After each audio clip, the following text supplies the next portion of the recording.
মনোনয়নপত্র দাখিলের শেষ তারিখ হচ্ছে 21শে এপ্রিল, এটা মঙ্গলবার।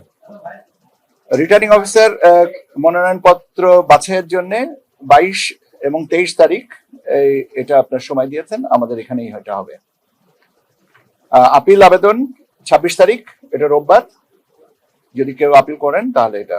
আপিল নিষ্পত্তি 27-28 এপ্রিল, আপনারা এটা কপিটা দিয়ে দেবো যাতে আপনাদের জন্য নিতে। প্রার্থিতা প্রত্যাহারের শেষ তারিখ হচ্ছে আপনার 29 এপ্রিল, প্রতীক বরাদ্দ হবে 30 এপ্রিল, আর ভোট গ্রহণ হবে 12ই মে।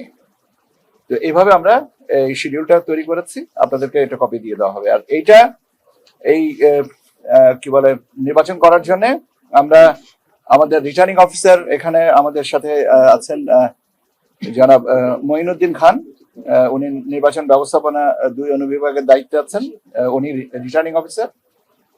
আমাদের জনাব মনির হোসেন, উনি আছেন নির্বাচন পরিচালনা অধিশাখার দায়িত্বে, উনি সহকারী রিটার্নিং অফিসার।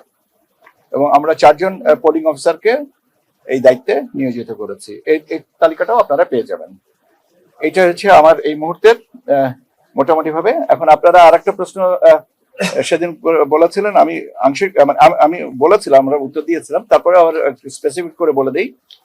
সংরক্ষিত মহিলা আসনের বন্টনটা হচ্ছে বিএনপি এবং তার জোটের ভিতরে 3 দল আছেন, গণ অধিকার পরিষদ, গণসংহতি আন্দোলন এবং বাংলাদেশ জাতীয় পার্টি বিজেপি। এনাদের 36টা আসন, বিএনপি এবং তার জোট হচ্ছে 36টা।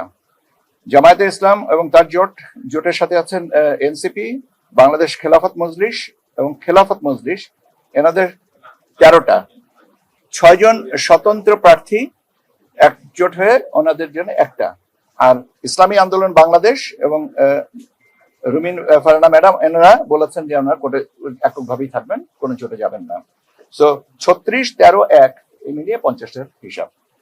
আর আগামীকাল ইনশাল্লাহ আমাদের শেরপুর 3 এবং বগুড়া 6 এই আসনে নির্বাচন হচ্ছে। এখন পর্যন্ত আমাদের কাছে প্রাপ্ত অনুযায়ী সংবাদ অনুযায়ী সব ঠিক আছে, এবং একটা আশা করি যে আমরা যে বেঞ্চমার্কটা জাতীয় পর্যায়ের নির্বাচনে আপনাদের সকলের সহযোগিতায় করেছি সেটা থেকে প্লাস হবে।